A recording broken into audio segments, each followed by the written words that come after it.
사랑하는 파리 장로교회 성경공부 팀원 성도 여러분, 드디어 2021년도 새해가 밝았습니다. 올 한해도 주님의 은혜와 돌보심이 우리 각 성도님들 가정 위에 충만하시기를 기원합니다. 오늘은 로마서 5장 9절에서 11절 본문을 가지고 구원의 확실성이라는 제목으로 공부를 해보려고 합니다. 본문 말씀을 제가 먼저 읽겠습니다. 그러면 이제 우리가 그의 피로 말미암아 의롭다 하심을 받았으니 더욱 그로 말미암아 진노하심에서 구원을 받을 것이니 곧 우리가 원수 되었을 때에 그의 아들의 죽으심으로 말미암아 하나님과 화목하게 되었은즉 화목하게 된 자로서는 더욱 그의 살아나심으로 말미암아 구원을 받을 것이니라. 그뿐 아니라 이제 우리로 화목하게 하신 우리 주 예수 그리스도로 말미암아 하나님 안에서 또한 즐거워하느니라. 아멘. 자, 지난 시간에 우리가 공부한 내용을 먼저 살펴보면요, 로마서의 말씀 가운데서 가장 핵심이 된다고 할 수 있는 로마서 5장 8절의 말씀을 공부했습니다. 우리가 아직 죄인 되었을 때에 그리스도께서 우리를 위하여 죽으심으로 하나님께서 우리에 대한 자기의 사랑을 확증하셨느니라. 우리가 구원의 확신을 가질 수 있는 증거는 우리의 상황과 형편 때문이 아니라 하나님의 사랑에 기초하고 있음을 살펴보았습니다. 하나님의 사랑은 우리가 죄인 되었을 때에 우리를 위하여 자신의 생명을 내어주신 것입니다. 그렇다면 이미 하나님의 자녀가 된 지금에서는 얼마나 더 확실하고 분명한 사랑 가운데 우리가 있는 것이겠습니까?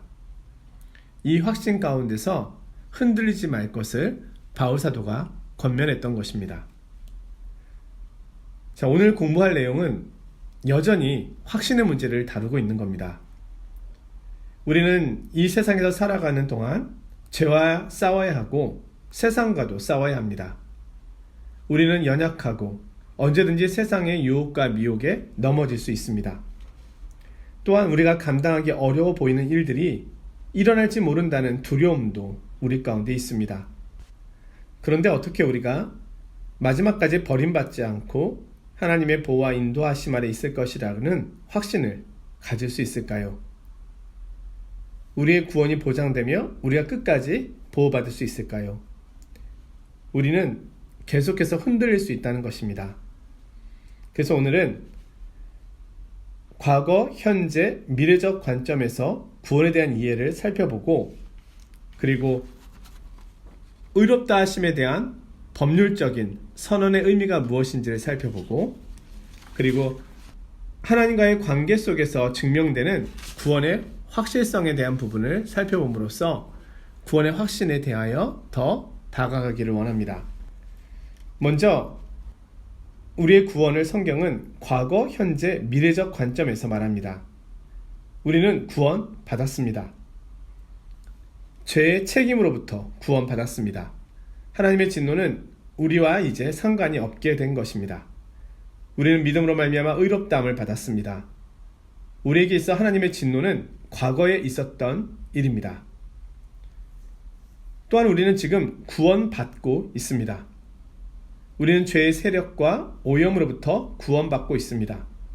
우리는 죄의 세력과 싸우고 있습니다. 그러나 우리는 죄의 정죄로부터는 구원받은 것입니다. 우리는 죄의 영향과 싸우며 그리스도의 형상을 담기까지 성화되어 가고 있는 것입니다.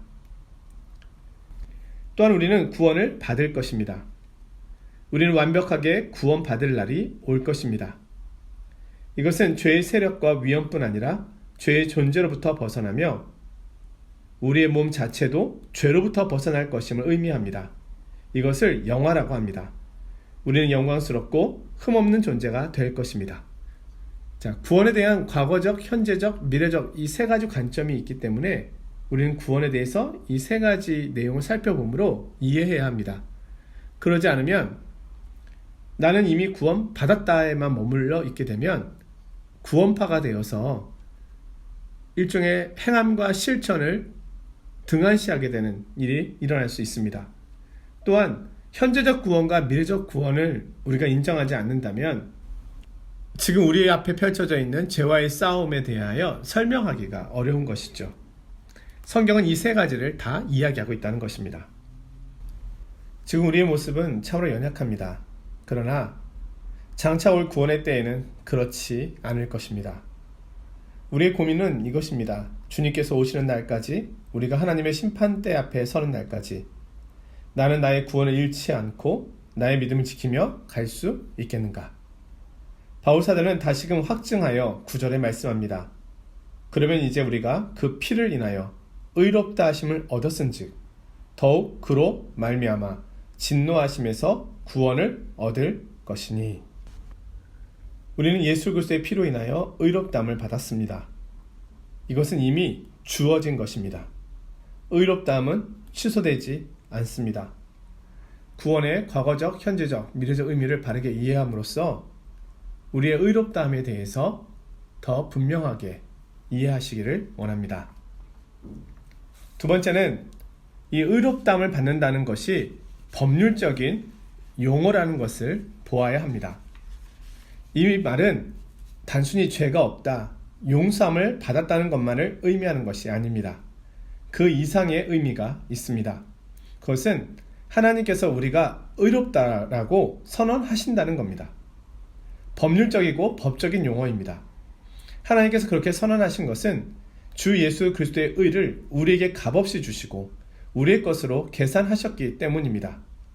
하나님은 우리를 그리스도의 의로 옷 입혀주시고 그리스도의 예복을 입혀주십니다.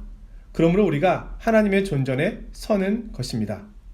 지금 나의 모습을 보면 여전히 죄의 모습과 죄의 흔적들이 가득합니다. 하지만 하나님께서는 우리를 의롭다 함으로 보신다는 겁니다. 우리의 현실의 모습은 하나님 앞에서 의롭지 않습니다.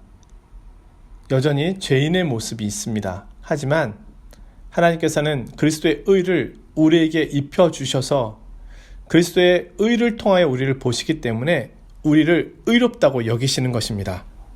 그리스도께서 우리의 구원을 위해 우리 대신 다 이루셨기 때문입니다. 이 의롭다함이 우리에게 오는 방편이 바로 믿음입니다. 우리를 의롭다 한 것은 나의 믿음이 아닙니다. 나는 믿음을 통해 하나님께서 그리스도 안에서 이루신 것을 받은 것 뿐입니다. 우리를 구원하는 것은 그리스도의 의입니다. 이것이 우리에게 거저 주어졌다는 것입니다. 따라서 우리의 구원이 이렇게 왔기에 우리의 구원이 사라질 수 없습니다. 하나님은 변하시지 않습니다. 하나님 아버지의 결정은 예수 그리스도를 믿는 사람을 의롭다 하시기로 한 것입니다. 요한복음 5장 24절입니다. 내가 진실로 진실로 너희에게 이르노니 내 말을 듣고 또 나 보내신 이를 믿는 자는 영생을 얻었고 심판에 이르지 아니하나니 사망에서 생명으로 옮겨졌느니라. 우리는 이미 옮겨졌습니다. 우리의 운명은 결정되었습니다. 사망은 우리와 관계없는 것이 되었습니다. 우리의 심판은 이미 끝났습니다. 의롭다 함을 받음, 칭의라고 하는 것은 그 사람에 대한 과거, 현재, 미래를 다 보장하는 선언입니다. 의롭다함을 받은 사람은 안전한 사람이요 영원토록 안심할 수 있는 사람입니다. 의롭다함을 받았다는 것은 우리가 하나님 나라의 시민이 되었음을 의미합니다. 어느 누구도 와서 그 시민권을 빼앗을 수가 없습니다. 왕이신 하나님께서 주신 그 시민권은 영원한 것입니다. 사단이 와서 다시 사단의 나라로 우리를 빼앗아 갈 수 없습니다. 하나님이 더 강하십니다. 더 크십니다. 그로 인하여 우리의 구원은 확실한 것입니다. 카톨릭은 이 사실을 인정하지 못합니다. 여전히 칭의 외에 더 필요한 것이 있다고 말합니다. 그들은 여전히 종교적 전통을 끝까지 지키고 따라야만 한다고 주장합니다. 죽기까지 이 일을 행하지 못한다면 구원의 확신을 말할 수 없다고 합니다. 루터는 이 사실을 깨닫고 카톨릭에서 떠나 이신칭의를 붙잡고 종교 개혁을 주도했던 것입니다. 성도의 이름은 생명책에 기록되어 있습니다. 그 기록된 이름이 지워진다는 것은 불가능합니다. 우리의 구원은 의롭다함에 보장되어 있습니다. 따라서 성경은 우리의 구원이 우리의 결심이나 다짐이나 결단에 달려있는 것이 아니라 하나님께서 이미 우리를 위해 행하신 그 일에 달려있다고 말하는 겁니다. 그렇기에 우리의 구원은 흔들리지 않습니다. 그렇지 않다면, 우리의 구원이 나에게 달려있다면 내가 감정적으로 풍부하고 믿음이 있는 것처럼 여겨질 때는 구원받은 것이고, 시련과 어려움으로 낙심되어 있을 때는 구원이 멀어진 것이고, 이렇게 느끼게 될 것입니다. 하지만 우리의 구원은 이럴 수 없는 것입니다. 세 번째로, 관계로 증명되는 구원의 확실성에 대한 말씀입니다. 10절에서는 우리의 구원의 확실성을 관계를 가지고 설명합니다.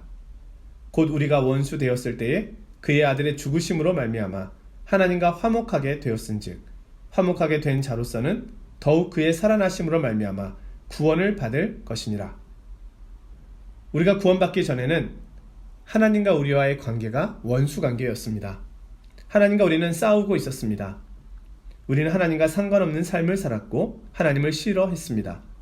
하나님은 인색한 분이고 변덕이 심한 분이며 내 인생의 즐거움을 방해하는 분으로 생각했습니다. 심지어는 이 불합리한 세상을 보라, 하나님은 일하시지 않는다, 이렇게 여겼습니다. 우리는 허물과 죄로 죽어 있었습니다. 영적으로 죽어 있었기에 하나님을 알지 못했습니다. 그런데 우리가 하나님을 바르게 알아가기 시작하였습니다. 예수 그리스도를 통해서입니다. 그의 삶, 그의 말씀, 그의 희생, 그 모든 것은 하나님 아버지의 모습입니다. 우리는 하나님에 대한 잘못된 태도를 회개했습니다. 그리고 하나님께 우리의 삶을 의탁하였습니다. 하나님만이 내 인생의 유일한 주권이요 주인이 되신 것입니다. 이것이 믿음을 통해 온 하나님과의 화해입니다. 하나님과 화목해 되었습니다. 우리는 이제 하나님을 경외합니다. 하나님을 사랑합니다. 하나님에 대한 우리의 태도가 바뀌었습니다. 그런데 우리가 하나님에 대하여 알게 되면서 놀라게 되는 것은 오늘 본문의 말씀입니다. 우리가 하나님과 원수 관계였을 때 하나님께서 나를 구원하시기 위하여 자신의 아들을 십자가에 화목 제물로 내어주셨습니다. 죄인인 나를 향한 하나님의 사랑입니다. 그렇다면 이제 예수 그리스도를 믿음으로 구원을 얻은 우리에 대해서는 하나님께서 더 사랑하시지 않겠는가 하는 겁니다. 나를 향한 하나님의 태도는 변하지 않을 뿐 아니라 이제 더 사랑하시지 않겠는가 하는 겁니다. 우리는 예수 그리스도로 말미암아 하나님과 화목하게 되었습니다. 우리는 하나님의 진노가 아닌 자비로우심 안에 있습니다. 예수 그리스도는 살아나셨습니다. 완전한 구원을 이루셨습니다. 우리는 그리스도의 생명 안에 있습니다. 그리스도는 하나님의 공의와 거룩의 문제를 해결하셨습니다. 또한 죄의 문제와 죽음의 문제를 해결하셨습니다. 이 세상을 이기셨습니다. 그렇게 세상과 육신과 마귀로 인하여 생긴 문제들에 영향을 받지 않으십니다. 그분은 이미 승리하셨고 영광 중에 계십니다. 우리는 그 안에 있습니다. 우리는 그리스도의 생명에 접붙임 바 되었습니다. 우리는 그리스도의 생명 안에 있기 때문에 영원히 안전합니다. 그렇게 우리의 구원은 더욱 보장됩니다. 더욱 그의 살아나심으로 말미암아 구원을 받을 것이니라. 에베소 2장 5, 6절입니다.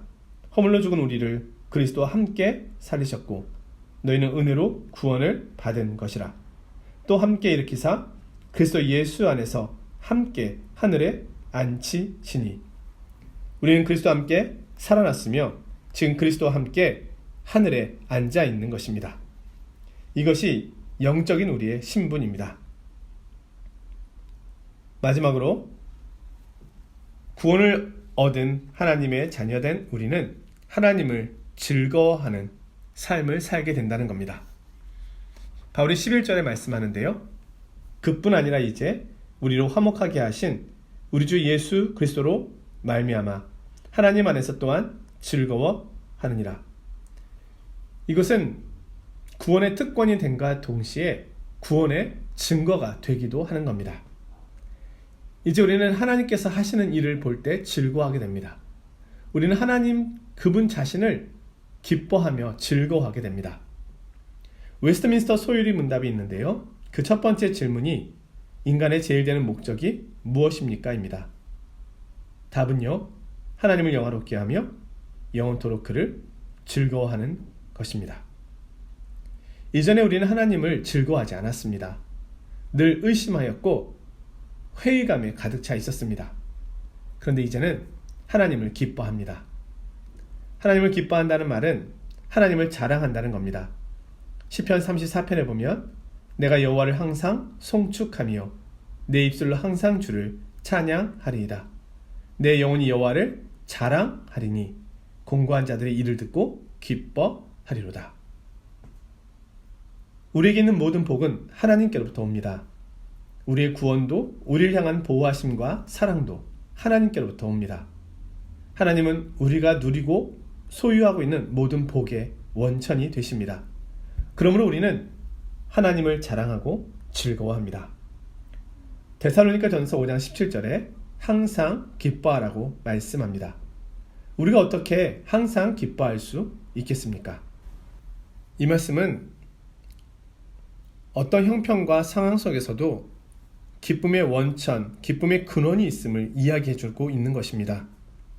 우리는 어떤 상황에서도 주님을 기뻐합니다. 하나님의 선하심을 바라보며 기뻐합니다. 우리는 우리에게 있는 소망을 빼앗기지 않습니다.